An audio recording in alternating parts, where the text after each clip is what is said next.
in the Philippines. United States Navy fighters and bombers in clashing low-level attacks on Japanese shipping in Mindanao Harbor. Clearing a fiery way for the liberation of the Philippines, 18 ships were sunk, 19 damaged in this raid alone.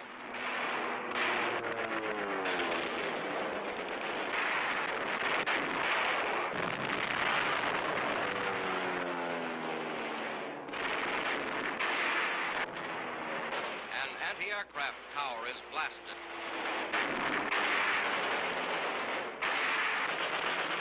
Enemy planes are hit.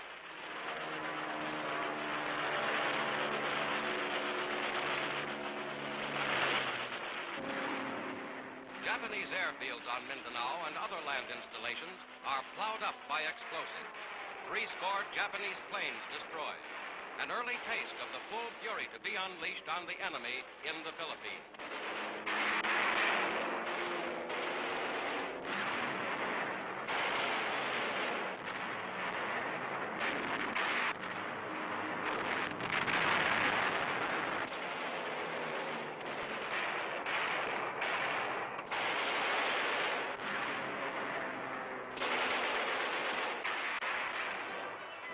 Landing operations in the Philippines, striking first at Leyte Island, have now been undertaken by the largest ocean-going amphibious force in history, led by Admiral Halsey.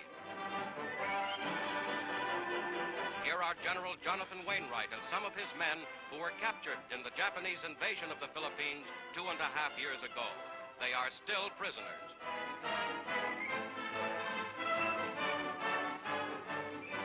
But now, fulfilling his pledge to the Filipino people, General Douglas MacArthur has returned, accompanied by overpowering military strength and by every able-bodied man who, under orders, left the Philippines with him.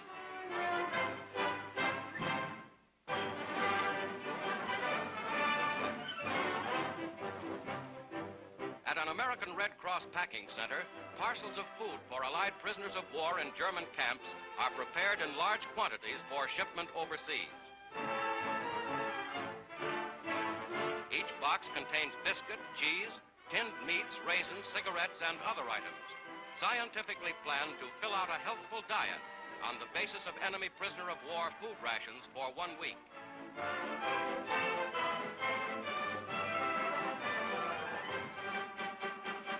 Soap and vitamin tablets are also included in the standardized 11-pound boxes, which are packed almost entirely by volunteer workers and are sent to French, Dutch, Belgian, Norwegian, Polish, Yugoslav, and Greek prisoners, as well as to Americans. Fully packed, the parcels go by neutral transport to Switzerland, and under international control are then distributed to Allied fighting men in German camps.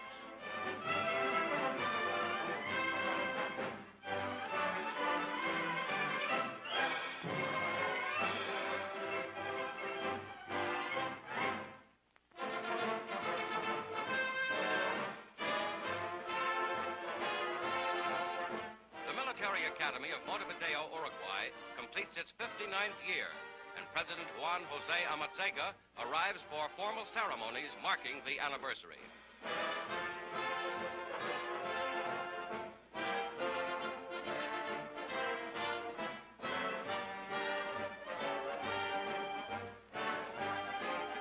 Director of the Academy, Colonel Toscano. President Amatziga. Defense Minister Campos. And Army Inspector General LaGuardia.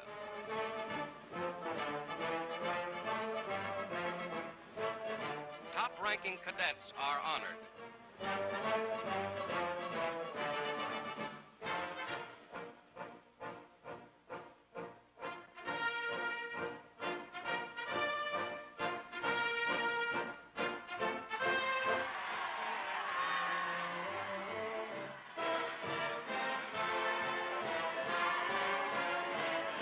Military and diplomatic officials of Brazil, the United States, and Great Britain review the Uruguayan Cadet Corps in full dress parade.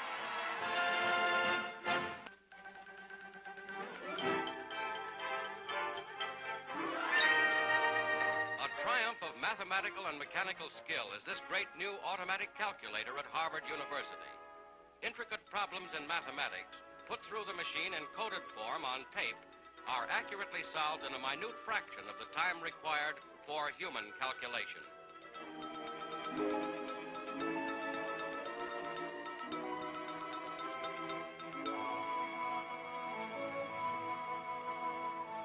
Designed to expedite all forms of mathematical and scientific research, the giant mechanical brain will work for the United States Navy until war's end.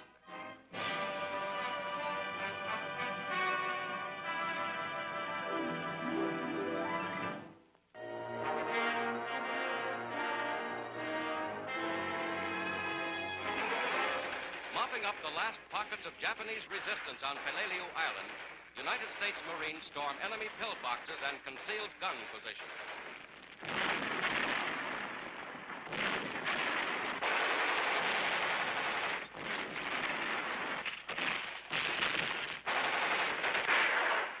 Stiff fighting along a jungle ridge. A Japanese comes into the open, throws a yard-long grenade before being hit.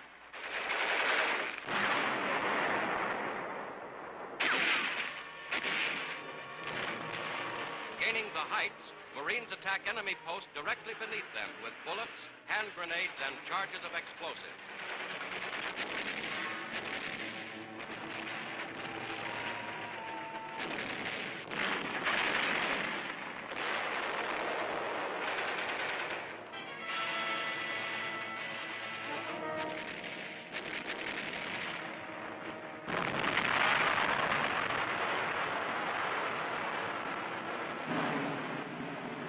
The American flag is raised over Marine headquarters on Peleliu, stepping stone to the Philippines.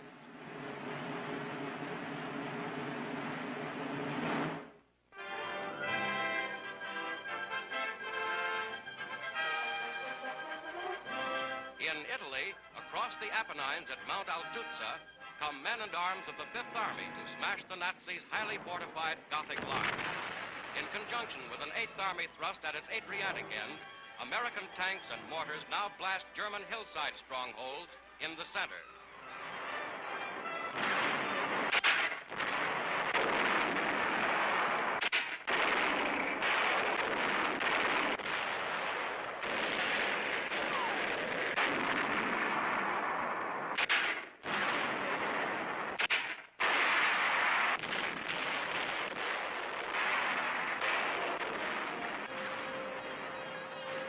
After 10 days, the Germans are driven almost entirely out of their fixed defense positions.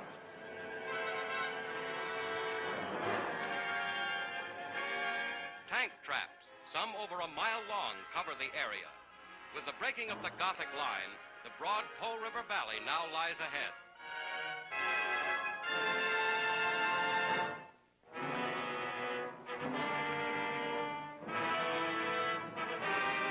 The great French port of Brest, after 46 days of fighting, finally falls to United States troops.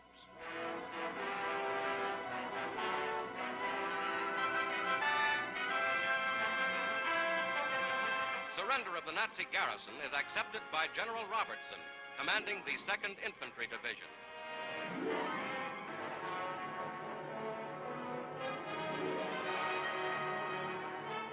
Leading his dog, General Ramke, German commandant at Brest, gives himself up. Prisoners are marched off to detention camps. By holding out here at Brest, as in every French port, the Germans gained time for their retreat to the Siegfried Line, but they were foredoomed to failure.